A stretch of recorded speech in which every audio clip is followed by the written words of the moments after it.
On the day Meredith Hale married the man she loved, 41 people stood inside Hargrove Hall and watched her do it. Every single one of them. Her mother, her aunt, her groom's best friend, even the caterer refilling the champagne, knew something about the groom that the bride did not.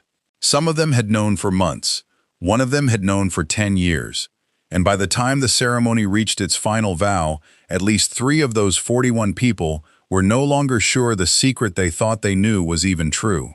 This is the story of a wedding day built on a decade-old lie, a lie so carefully kept that it took a private investigator, an old dashcam, and one dying confession to finally come apart. But to understand what almost happened at that altar, we have to go back 10 years, to a stretch of road outside Savannah, Georgia, and a crash that was never what it seemed. Before we dive deeper, let us know in the comments where you're watching from. We'd love to hear from you, and don't forget to hit that subscribe button so you never miss any of our upcoming videos. Meredith Hale was 32 years old on the day she became Meredith Sutter, and by every account she had waited a long time to feel this happy. She had grown up in Savannah as the only daughter of a respected businessman, the kind of girl teachers described as steady and kind, the kind of girl who grew into a woman who chose nursing because she wanted a life spent taking care of people rather than being taken care of herself. For most of her 20s, that steadiness had been tested by a grief she rarely spoke about out loud, the sudden, senseless loss of her father in a crash that was never fully explained to her satisfaction, even after the case had officially closed. She built a life around that quiet ache without ever letting it define her, and by the time she met Grant Sutter, she believed she had finally found someone who understood how to hold space for old pain without needing to fix it. Grant Sutter was 34, a marine engineer who ran a small firm out of a converted warehouse near the Savannah waterfront, the kind of man who fixed things for a living and rarely raised his voice doing it.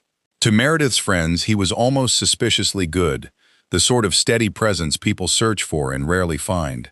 Patient with her long nursing shifts, generous with her mother, careful with her heart in a way that made her trust him faster than she trusted most people. What none of those friends knew, what Meredith herself did not know standing at that altar, was that Grant Sutter had not always answered to that name, and that the history folded inside the name he used to carry was tied, in ways neither of them could have predicted, directly to the reason her father was no longer alive.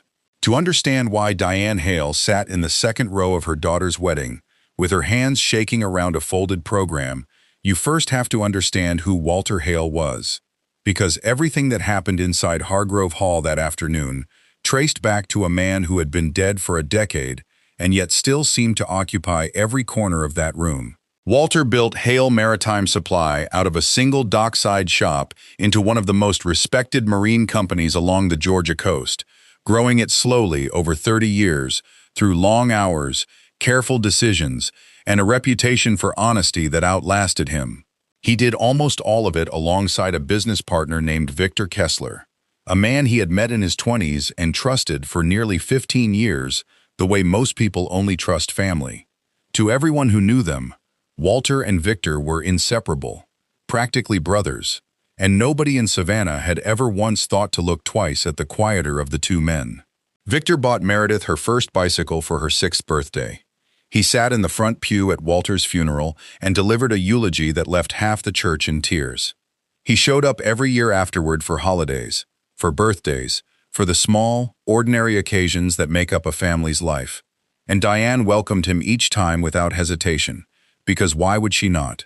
He was Walter's oldest friend, the man her husband trusted more than almost anyone, and in the aftermath of losing Walter, Victor's steady presence felt like one of the only things that hadn't been taken from her. It would take a decade, a wedding, and a piece of evidence nobody remembered still existed for Diane to understand exactly how much that trust had cost her family. 10 years before the wedding, on a rain-soaked October night, Walter Hale stayed late at the Hale Maritime office after a tense, closed-door meeting with Victor about a shipping contract out of Charleston. A meeting that ran longer and colder than any of their usual conversations. Employees who worked late that evening would later describe Walter as distracted, quieter than usual, the kind of quiet that people only remember in hindsight once it has become significant. He left the office sometime after 10 and never made it home. His car left Islands Expressway later that night, down an embankment where it went unnoticed until early the next morning. And by the time it was found, Walter had not survived either the crash or the hours that followed it alone in the dark. Within days, investigators identified a pickup truck that had reportedly been seen weaving along that same stretch of expressway earlier that night, registered to a 24-year-old named Danny Sullivan. The truck was discovered abandoned, 3 miles from the crash site, its front end visibly damaged, and an anonymous tip soon after pointed investigators toward brake failure consistent, they said, with the impact. Danny had a documented history of substance abuse, a fact that made the story easy to believe and easier still to stop questioning. Savannah had lost a respected businessman and beloved father, and within a matter of weeks, the town had settled on a name to attach to that loss, long before any court had the chance to weigh in on it. Danny Sullivan never spoke publicly about that night, not to reporters who occasionally resurfaced the story, not beyond the brief statement he gave police in the days immediately following the crash, and as far as anyone could tell, not even to the one person closest to him in the world. That person was his older brother, a quiet and hard-working man named Grant Sullivan, 3 years Danny's senior, who spent the following year trying to hold together what remained of his family, while an entire community treated him as an extension of a crime that had never actually gone to trial. Grant kept working. He kept paying rent on the apartment he shared with his brother. He watched Danny grow quieter, thinner, more distant with each passing month. And he did not know, not fully, whether what he was watching was guilt-consuming a man alive or something else entirely. Something none of them had the language for yet. 14 months after Walter Hale's death, Danny was found dead of an overdose in that same shared apartment. And with his death, the case that had never formally gone to trial simply closed itself. There was no confession left to give, no trial left to conclude. Only a young man's body, and a story the town had already decided was finished. Grant buried his brother alone, largely without support from a community that had already cast Danny as the villain of a tragedy they wanted resolved more than they wanted understood. And in the months that followed, he found that he could not walk into a grocery store, a restaurant, or a church without someone recognizing the Sullivan name and everything it had come to represent. 2 years after burying his brother, Grant Sullivan walked into a Chatham County courthouse and legally changed his last name to Sutter, a decision that would follow him for the rest of his life whether he intended it to or not. To the handful of people who knew him well during that period, it looked like a man trying to step out from under a shadow that was never fully his to carry. To the people who would one day matter far more, Walter Hale's widow and his sister, it would eventually look like something else entirely, a man erasing his past deliberately, so that no one would recognize the name Sullivan when he walked, quietly and on purpose, back into their lives. Because that is precisely what appeared to happen. 3 years after changing his name, at a charity dinner neither of them had planned to attend, Grant Sutter met Meredith Hale, and whatever passed between them that evening was real enough that neither one of them walked away from it afterward.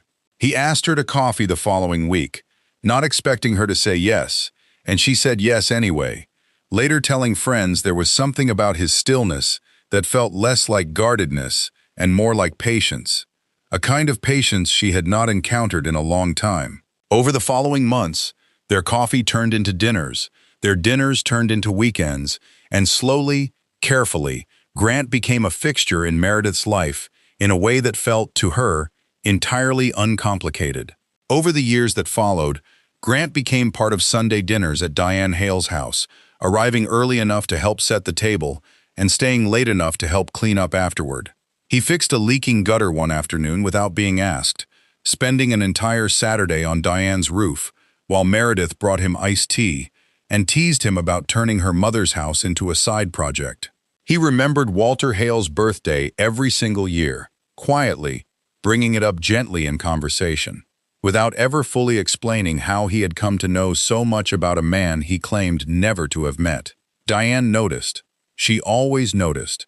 And through all of it, she smiled and poured him coffee and said nothing about the fact that she had recognized his real name the very first time her daughter said it out loud, 3 years into their relationship, at a family dinner where Grant mentioned, offhand, a hardware store his family used to run before everything changed. Diane told no one about what she suspected at first, not even her daughter, because she did not yet know what she was looking at. Was this simply a strange coincidence, one name among thousands, or was this a man who had spent years quietly rebuilding his way back into the life of the family his own brother had allegedly destroyed? She confided eventually in her sister-in-law, Rosalind Hale, Walter's sister, a retired insurance claims investigator with 30 years of pattern recognition, sharpened into instinct, and Rosalind did exactly what she had done professionally for 3 decades. She began, quietly and carefully, to look. What Rosalind found over the following months did nothing to calm Diane's fears, and in truth it fed them.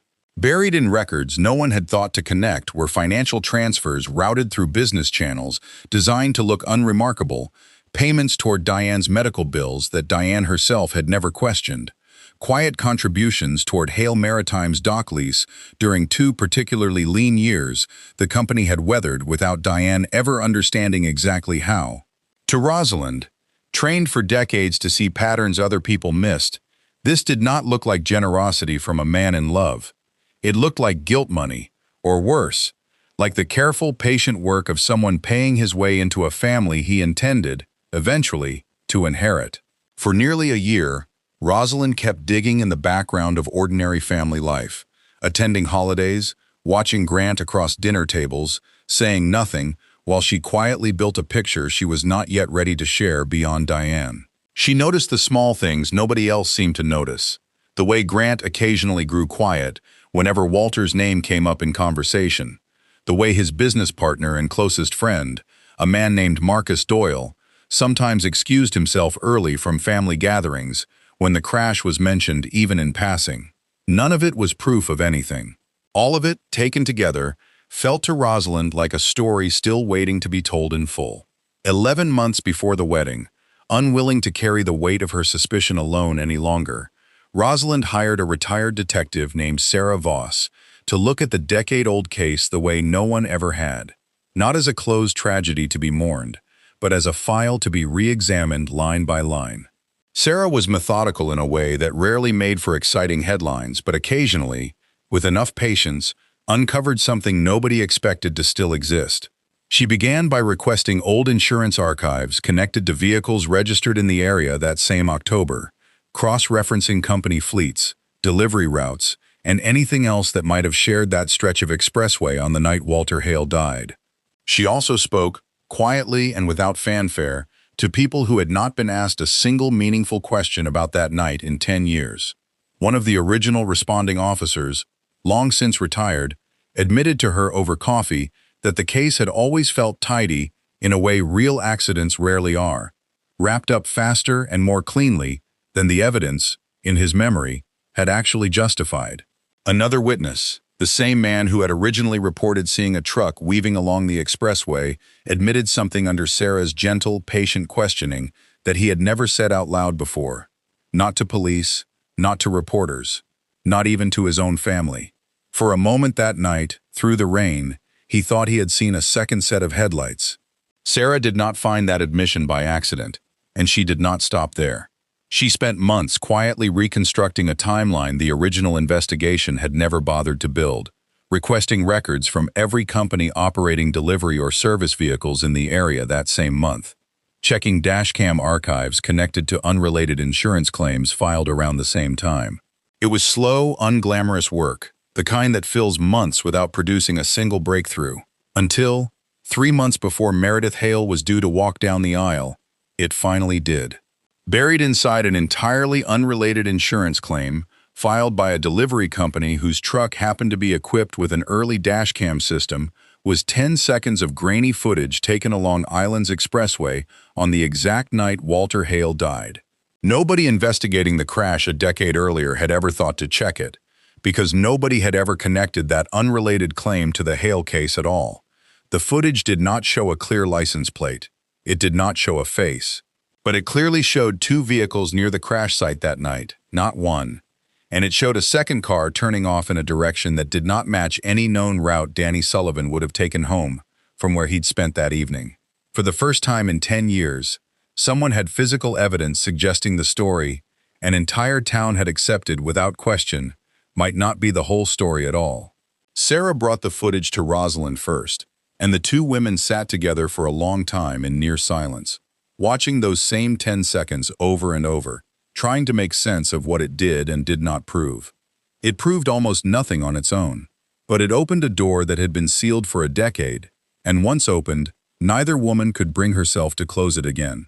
While Sarah and Rosalind quietly built their case, life inside the Hale family moved forward exactly the way it had appeared to move forward for years. Wedding invitations went out to friends and extended family across 3 states. A caterer was booked, a venue secured, a guest list finalized down to the smallest detail. Diane Hale, despite everything churning quietly beneath the surface of her understanding, insisted that Victor Kessler be seated at the head table for the reception, telling anyone who asked that Walter would have wanted his oldest friend there to see Meredith married, to be part of a day her father never lived to witness himself. Nobody in that family had any reason to suspect Victor of anything, and so nobody watched him, nobody questioned him, and nobody noticed the small, almost imperceptible pattern that Sarah Voss would only recognize months later. Every time the crash from 10 years earlier came up in casual conversation at a family gathering, Victor was the one who changed the subject fastest, and always with the warmest smile in the room, the kind of practiced deflection that only becomes visible once you already know to look for it. 6 weeks before the wedding, running out of time and increasingly certain that something larger than a name change was hiding beneath the surface of Grant Sutter's history, Rosalind and Sarah made a decision that nearly unraveled everything before the truth was ready to come out. Believing that Grant's business partner and closest friend, Marcus Doyle, might be protecting Grant from something neither woman yet understood, they approached him directly and asked, plainly, what he knew. Marcus, visibly shaken by the question, admitted there was something he had carried for years, something he had never told a single living soul, not Grant, not his own wife, not anyone.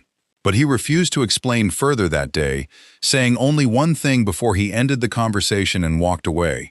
He told them they were looking at the wrong brother entirely, and that if they were not careful, they were about to hurt people who had already suffered more than anyone in that family fully understood. Neither Sarah nor Rosalind knew quite what to make of that warning, and with only weeks remaining before the ceremony, there was no time left to gently coax the rest of the story out of a man who had clearly spent years deciding, deliberately, to keep it buried. Diane, exhausted after a decade of uncertainty and unwilling to sit quietly through her daughter's wedding, while still believing, even in part, that the groom was connected in some way to her husband's death, made the final decision entirely on her own. If the whole truth could not be confirmed before the ceremony, she would say what she believed out loud, in front of everyone, during her mother of the bride toast, because she could not bear the thought of watching her daughter build a life on a lie she had spent 10 years quietly trying to expose. The wedding day arrived exactly the way wedding days are supposed to arrive, with flowers arranged along the aisle, photographers capturing quiet moments before the ceremony began, and a bride who had never once, in 6 years, imagined that anyone inside that room harbored real doubt about the man she was about to marry. Vows were exchanged in front of 41 guests, rings were placed on trembling fingers, and for a few brief minutes, standing at the altar of Hargrove Hall, with the afternoon light coming in through tall windows behind her, Meredith Hale believed, completely and without hesitation, that she had just married the safest, most honest man she had ever known. It was at the reception, glass raised in one hand, that Diane Hale rose to give her toast and began speaking words that would change the rest of that evening and the rest of her daughter's life before either of them fully understood why. Diane began the way every mother of the bride is expected to begin, with warmth, with a story about Meredith as a stubborn, kind-hearted little girl, with a joke that made half the room laugh out loud. But somewhere in the middle of that toast, her voice changed, and the room changed along with it. She looked directly at Grant, and in front of 41 guests holding champagne glasses they no longer remembered they were holding, she said the words she had carried alone, quietly, for 6 long years. She said that she knew who he really was. She said that his name had once been Sullivan, that his younger brother had been blamed for the crash that killed her husband, and that she had spent every single year since watching her daughter fall in love with him, wondering whether her silence made her complicit in a lie or whether speaking made her cruel beyond forgiveness. Meredith turned toward her new husband, the color draining slowly from her face, waiting for him to say it wasn't true. Grant did not defend himself, and he did not deny a single word. He set his glass down slowly on the white linen tablecloth, looked at his wife, and told her that everything her mother had just said about his name was true, and that he needed her to hear the rest of it directly from him, not secondhand, not filtered through anyone else's version of events. For a long moment, it looked as though the wedding might end right there, in front of everyone, with a confession no one in that room was prepared for, and a bride who had just learned, in the middle of her own reception, that the man she married carried a decade of history he had never once mentioned to her. That was the exact moment Sarah Voss walked through the doors of Hargrove Hall, having spent the previous 40 minutes on the phone with a records clerk at Hale Maritime's old accounting firm, confirming something she had only suspected a single hour earlier. The dashcam footage she had uncovered months before showed a second vehicle near the crash site that night, one with a distinctive toolbox mounted along its truck bed, and that toolbox, according to a decade-old company vehicle log she had finally managed to track down that same afternoon, had been assigned at the time to exactly one person, Victor Kessler. Sarah did not wait for an invitation to speak, and she did not hesitate at the door. She walked directly to the head table, where Victor had spent the entire evening playing the role of beloved family friend, raising toasts of his own, embracing guests he had known for decades. She placed a single photograph on the table in front of him. Rosalind stood beside her, quiet and steady, and for the first time in nearly a year of searching, the two women who had spent months chasing a truth neither of them fully understood yet were finally standing close enough to watch it land. Victor tried for just a moment to laugh the whole thing off, the same easy charm that had carried him through 15 years of friendship and a full decade without a single moment of suspicion from anyone in that family. But the room had already begun to shift around him, guests going quiet table by table, forks set down mid-motion, conversations dying in real time. Marcus Doyle, who had spent years carrying a secret he never wanted, finally said the thing he had refused to say 6 weeks earlier when Sarah and Rosalind first came to him with their questions. He told them that before Danny died, he had confided one single thing to Marcus and to no one else in the world. He remembered another car on the road that night. He had panicked. He had been too afraid, too unwell, and too certain no one would ever believe him over a story the town had already decided was true, and so he had said nothing, and carried that silence all the way to his death.